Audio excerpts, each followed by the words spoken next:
अस्सलाम वालेकुम students, welcome to city high school 6th class. हम एक्सरसाइज 1.1 कर रहे थे। प्रीवियस लेक्चर में हमने इसके 3 क्वेश्चंस सॉल्व किए थे। कुछ क्वेश्चंस मैंने आपको करवाए थे और मैंने आपसे कहा था रिमेनिंग क्वेश्चंस को आपने उन्हीं लाइंस को फॉलो करते हुए खुद से प्रैक्टिस करना है, सॉल्व करना है, ठीक है। तो होपफुली आपने प्रैक्टिस की होगी। आज हम अपने एक्सरसाइज 1.1 का लास्ट क्वेश्चन स्टार्ट करने लगे हैं, जिसके हमारे पास 10 पार्ट्स हमें गिवन हैं। 10 में से कुछ पार्ट्स मैं आपको करवाऊंगी, रिमेनिंग पार्ट्स आप खुद से प्रैक्टिस करेंगे ताकि क्वेश्चंस पे आपके अच्छे से ग्रिप आ जाए। क्वेश्चन नंबर 6 में आपसे कहा गया है list the elements of the following sets. आपको कुछ सेट्स गिवन हैं, उन सेट्स के एलिमेंट्स को आपसे कहा गया उन सेट्स के एलिमेंट्स को आप राइट कर दें, यानी उन सेट्स को आपने जो कलेक्शन उसने दी है आपने उस कलेक्शन को जस्ट एक्सपेंड करके राइट करना है। कोई ऐसा मुश्किल काम नहीं है। सेट बनाना आपने बहुत अच्छे से सीख लिया है। हमने स्टार्ट जब किया था, जहाँ से हमने टॉपिक स्टार्ट किया था, हमने सेट की डेफिनेशंस देखी थी। वहाँ पे हमने डिस्कस किया था कि बेसिकली आप सेट कैसे राइट करते हैं, तो वही प्रोसीजर यूज़ करेंगे हम यहाँ पर गिवन क्वेश्चंस को सेट्स कलेक्शंस को सेट्स बनाने के लिए। फर्स्ट पार्ट से ही स्टार्ट करते हैं। क्वेश्चन नंबर 6 हम करने लगे हैं। इसका first part, the set of 5 countries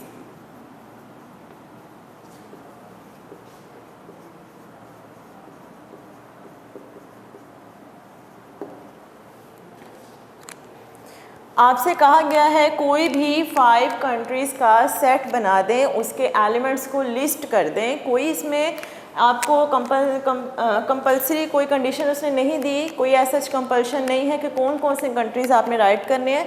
जिनके स्पेलिंग्स आप इजीली लर्न कर सकते हैं 6th क्लास, आप उनमें से किसी भी कंट्री का नेम 5 कंट्रीज़ के नेम यहाँ पर राइट करके एक सेट बना सकते हैं। फॉर एग्जांपल अगर हम यहाँ पे सेट बनाना चाहें, देखें the set of 5 countries.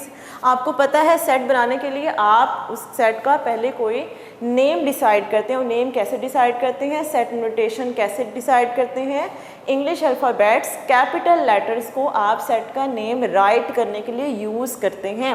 For example अगर मैं यहाँ पे ए से इसको प्रेजेंट करना चाहूँ तो मैं कैपिटल ए यूज़ करूँगी। तो ए इक्वल्स टू, हम स्टार्ट कर लेते हैं, एक हम कंट्री ले लेते हैं Pakistan, second one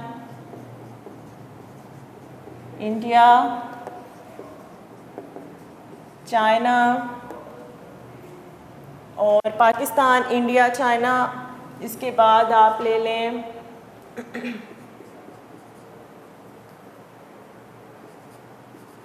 Saudi Arabia. 4 countries हो गई। आपने कितनी राइट करनी है, आपने 5 कंट्रीज़ राइट करनी है। और एक आप ले लें अफ़गानिस्तान। 5 कंट्रीज़ हमने राइट करनी थी। 5 कंट्रीज़ की कलेक्शन को सेट की फॉर्म में राइट करना था, क्योंकि हमसे कहा गया था कि 5 कंट्रीज़ के सेट्स को लिस्ट करें। तो हमने 1 2 3 4 5 कंट्रीज़ मेंशन कर दी। ये हमारे क्वेश्चन का सॉल्यूशन था। इसके बाद आपने और कुछ भी नहीं करना। सेकंड पार्ट देखते हैं। सेकंड पार्ट में आपसे कहा गया है द सेट ऑफ 3 गेम्स। कोई सी भी 3 गेम्स का सेट बना दें। कोई सी भी 3 गेम्स के कलेक्शन लें और उसको लिस्ट कर दें। तो आप इसको कैसे राइट करेंगे, हमने यहाँ पे ए लिया था, फॉर एग्जांपल हम यहाँ पे सेट का नेम बी ले लेते हैं। तो हमारे पास कोई भी 3 गेम्स अगर लें, for example cricket, hockey, football, 3 games complete हो गई। सो ये हमारे पास सेट कंप्लीट हो गया। सेकंड पार्ट किया, 10 पार्ट्स हैं। इसके बाद हम करते हैं set of 7 days of a week. 7th part कर लेते हैं। 7th पार्ट में आपसे कहा गया है the set of 7 days of a week. Week के 7 डेज़ की कलेक्शन जो है उसका सेट बना दें। तो इसको लेट्स सपोज हम सी से प्रेजेंट कर लेते हैं। तो क्या होगा, Monday, Tuesday, Wednesday, Thursday, Friday, Saturday and Sunday. So we have mentioned all 7 days. तो यहाँ पे इसका मतलब हमारी कलेक्शन कंप्लीट हो गई। हमने इस सेट के सब एलिमेंट्स को लिस्ट कर दिया। इसके बाद आपके पास जो रिमेनिंग पार्ट्स हैं 6 क्लास, कोई उसमें मुश्किल नहीं है। आपको इसी तरह से कुछ सेट्स की कलेक्शन दी हुई है, आपने उन सेट्स की कलेक्शंस को हर एलिमेंट को डिफ़ाइन करते हुए लिस्ट करना है। रिमेनिंग पार्ट्स आप इन्हीं लाइंस को फॉलो करते हुए ख़ुद से कंप्लीट करेंगे ताकि आपके अच्छे से प्रैक्टिस हो जाए। इसके बाद हम करेंगे आज जो अपना न्यू आर्टिकल जो हम स्टार्ट करने जा रहे हैं वो हमारे पास है डिस्क्राइबिंग ए सेट, कि हम एक सेट को डिस्क्राइब करने के लिए कौन कौन से मेथड्स को यूज़ कर सकते हैं। यानी कि अगर आप एक सेट को मेंशन करना चाहते हैं, एक सेट को राइट करना चाहते हैं, तो उस सेट को राइट करने के लिए आपके पास कितने मेथड्स हैं, कितने वेज हैं जिनको आप यूज़ करते हुए उस सेट को राइट कर सकते हैं। तो हमारे पास कितने मेथड्स हैं ये देखते हैं। फर्स्ट ऑफ ऑल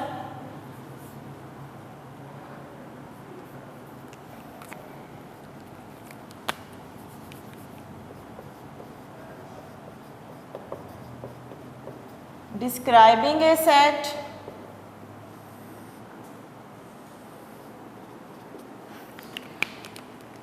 हाँ जी 6 क्लास, यहाँ पे आपके लिए एक इम्पॉर्टेंट पॉइंट ये है, ये एक इम्पॉर्टेंट शॉर्ट क्वेश्चन भी बन सकता है। आपसे क्वेश्चन किया जा सकता है, how many ways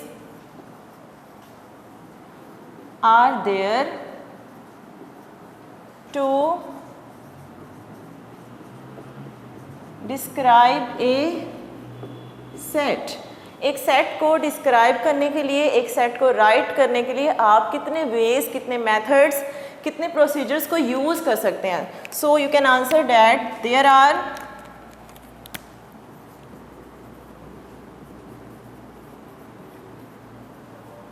to ways. हमारे पास कितने मेथड्स हैं? 2 मेथड्स हैं एक सेट को डिफाइन करने के लिए, डिस्क्राइब करने के लिए, विच आर नंबर 1 इज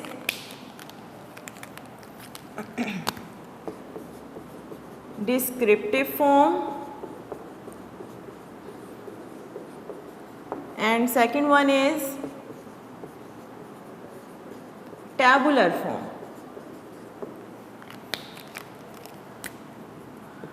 हाँ जी, क्वेश्चन है how many ways are there to describe a set. So answer is there are 2 ways to describe a set. Number 1 is descriptive form, number 2 is tabular form. एक हमारे पास descriptive form है, दूसरा method है हमारे पास tabular form. 1 bye 1 इन दोनों forms को discuss करते हैं कि डिस्क्रिप्टिव फॉर्म का क्या मतलब होगा, टैबुलर फॉर्म का क्या मतलब होगा। अगर हम डिस्क्रिप्टिव फॉर्म की तरफ आएँ तो डिस्क्रिप्टिव फॉर्म का क्या मतलब है, इसकी डेफिनेशन को देखते हैं,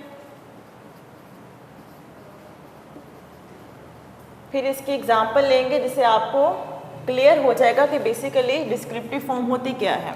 जब आप एक सेट को किसी स्टेटमेंट के थ्रू राइट करते हैं 6 क्लास, किसी स्टेटमेंट के थ्रू डिफाइन करते हैं, तो हम इस वे को डिस्क्रिप्टिव फॉर्म कहते हैं। फॉर एग्जांपल, अगर आप नेचुरल नंबर्स का सेट डिफाइन करना चाहते हैं, नेचुरल नंबर का सेट से राइट करना चाहते हैं, तो आप एक इंग्लिश स्टेटमेंट यूज़ करते हैं, the set of natural numbers. जो ये स्टेटमेंट आपने यूज़ की, बेसिकली आप उसको डिस्क्राइब कर रहे हैं, प्रॉपरली डिफाइन कर रहे हैं, तो इस तरह से आप इसको डिस्क्रिप्टिव फॉर्म कहेंगे।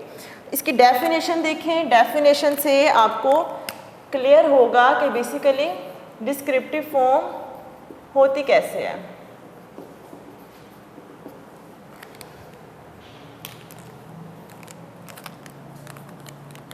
When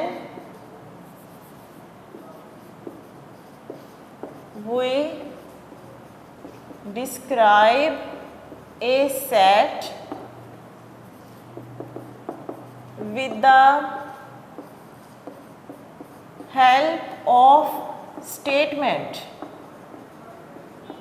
स्टेटमेंट कैसे statement? English statement. When we describe a set with the help of statement, जब हम एक सेट को स्टेटमेंट के थ्रू डिस्क्राइब करते हैं तो ऐसी फॉर्म को हम क्या कहते हैं? Descriptive form of A set. For example, n equals to set of natural numbers, p equals to set of prime numbers, s equals to set of students of 6th class. You can generate so many sets by using descriptive form of a set. आप descriptive form के through बहुत सारे sets define कर सकते हैं। Simply जब आप set को एक स्टेटमेंट में, इंग्लिश स्टेटमेंट की फॉर्म में डिफाइन करते हैं तो इस फॉर्म को आप क्या कहते हैं? डिस्क्रिप्टिव फॉर्म कहते हैं। सेम डेफिनेशन आपकी बुक पे भी मेंशन है, आप वहाँ से भी कर सकते हैं, ये डेफिनेशन भी कर सकते हैं, कोई इसमें मुश्किल नहीं है। एक इम्पॉर्टेंट बात 6th क्लास, आपको पता है कि जब भी आप पेपर में मैथ्स में डेफिनेशन कोई राइट करते हैं तो उसके साथ एटलीस्ट 1 एग्जाम्पल राइट करना कंपलसरी होता है। ये आपका 2 मार्क्स का शॉर्ट क्वेश्चन बन सकता है, तो आपने इसको इस पॉइंट ऑफ व्यू से प्रिपेयर करना है। इस तरह से अब हम आते हैं टैबुलर फॉर्म की तरफ। सेम आपके पास जो टैबुलर फॉर्म है, टैबुलर फॉर्म भी 2 मार्क्स की डेफिनेशन आपको पेपर में आ सकती है। आपने इसको इसी पॉइंट ऑफ व्यू से प्रिपेयर करना है और एक्सरसाइज को भी सॉल्व करने के लिए आपके इन दोनों फॉर्म्स पे अच्छे ग्रिप होने चाहिए ताकि आप क्वेश्चंस के सॉल्यूशंस प्रॉपर्ली कर सकें। इसकी डेफिनेशन देख लेते हैं। डेफिनेशन में आपको क्या बताया जा रहा है कि बेसिकली टैबुलर फॉर्म होती कौन सी है। Okay, when we list all elements or members, you know that एक सेट में आने वाले तमाम एलिमेंट्स को, तमाम ऑब्जेक्ट्स को हम एलिमेंट्स भी कहते हैं और मेंबर्स भी कहते हैं, दोनों का सेम मीनिंग होता है। When we list all elements or members of a set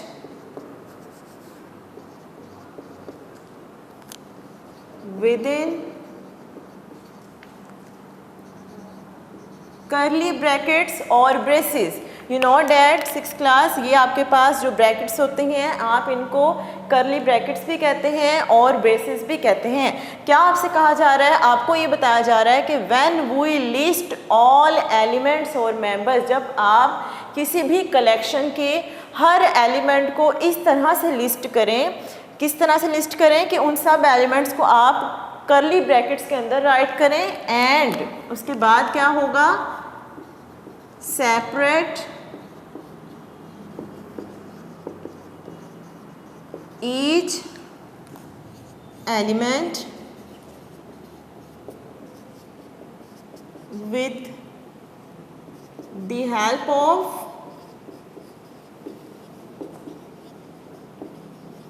comma।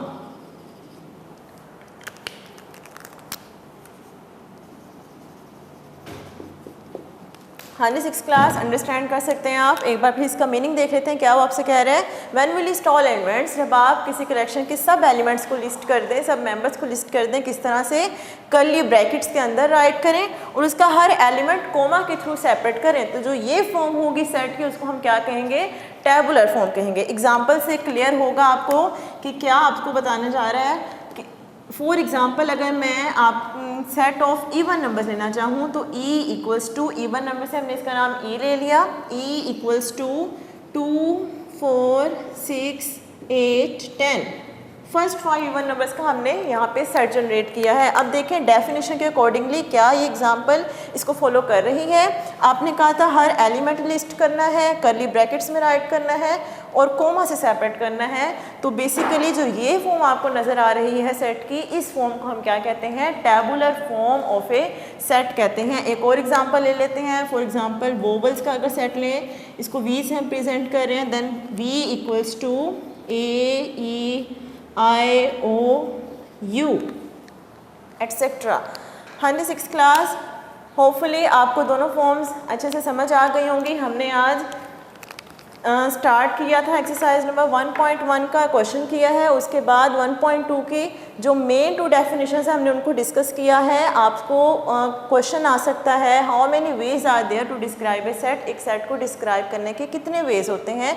So there are 2 ways, descriptive form and tabular form. Descriptive form कौन सी फॉर्म होती है, जिसमें आप सेट को स्टेटमेंट के थ्रू डिफाइन करते हैं, और टैबुलर फॉर्म कौन सी होती है, जिसमें आप सेट के हर एलिमेंट को लिस्ट करते हैं, करली ब्रैकेट्स में राइट करते हैं और कोमा के थ्रू उसको सेपरेट करते हैं। तो ये 2 फॉर्म्स इंपॉर्टेंट फॉर्म्स हैं। इनकी डेफिनेशन आपके फिंगर टिप्स पे होनी चाहिए। नेक्स्ट लेक्चर में इंशाल्लाह हम एक्सरसाइज नंबर 1.2 स्टार्ट करेंगे, जिसमें आपने इन दोनों फॉर्म्स को ब्रीफली सॉल्व करना है। उस वक्त के लिए अल्लाह हाफिज़ फ्रॉम सिटी हाई स्कूल।